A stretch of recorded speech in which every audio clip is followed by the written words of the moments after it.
Dear viewers, my name is Veronica Rose. Welcome to today's session. I have a special guest for you. She's from the US. Her name is Christie. She'll share with us her profile. Christie? Thank you, Veronica, and thank you all who are joining us today. My name is Christie Chaffee. I work in our product management part of our cloud team at JPMorgan Chase. I have been working in financial technology for about 10 years, and I'm excited to be here today speaking with you. Thank you, Christie, for sharing with us. So we'll dive into our topical discussion today, which is on DevOps.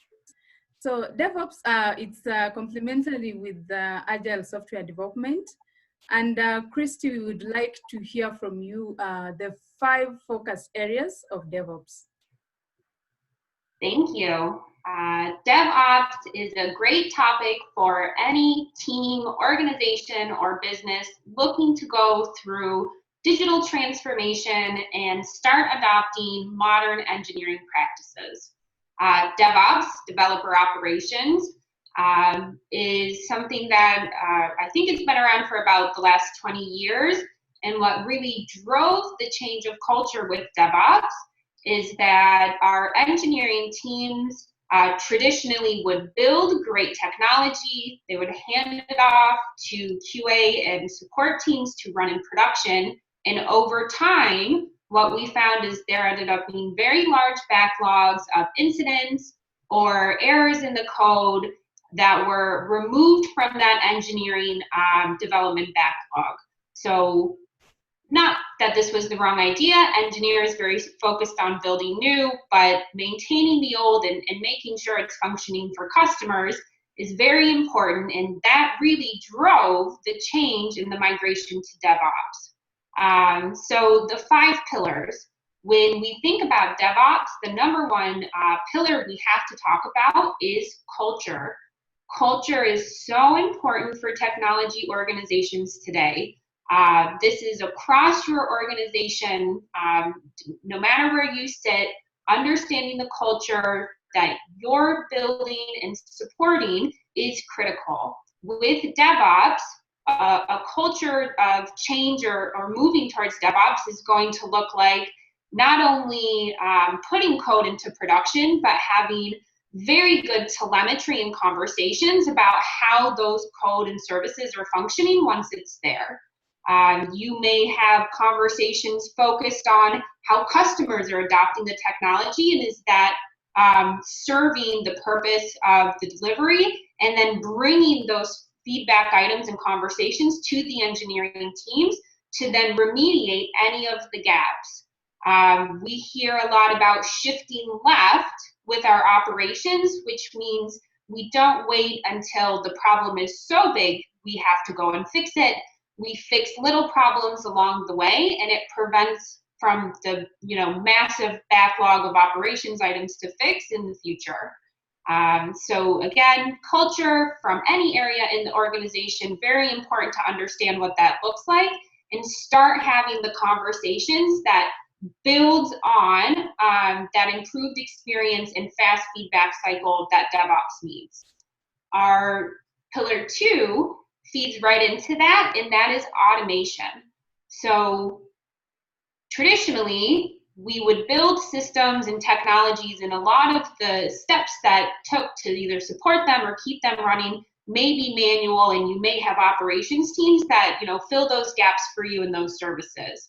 As we move to DevOps, we keep a very high priority on automating not only how our services are used, but how we fix them. We fix them one time with automation, and then we prevent the issue from happening again.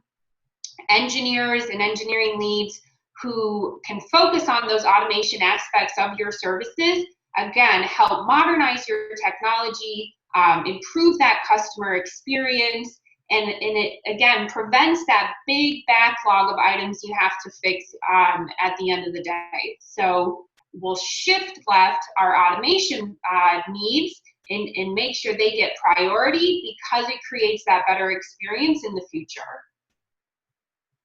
Our third pillar of DevOps is going to be our production controls group.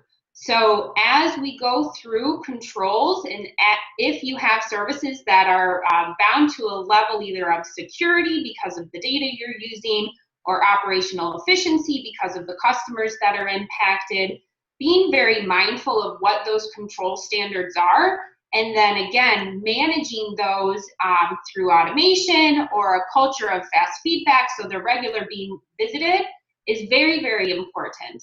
What this allows you to do is it gets you ahead of being out of compliance, where you may have to disrupt all of what you plan to do to go fix the compliance issues that you ended up with.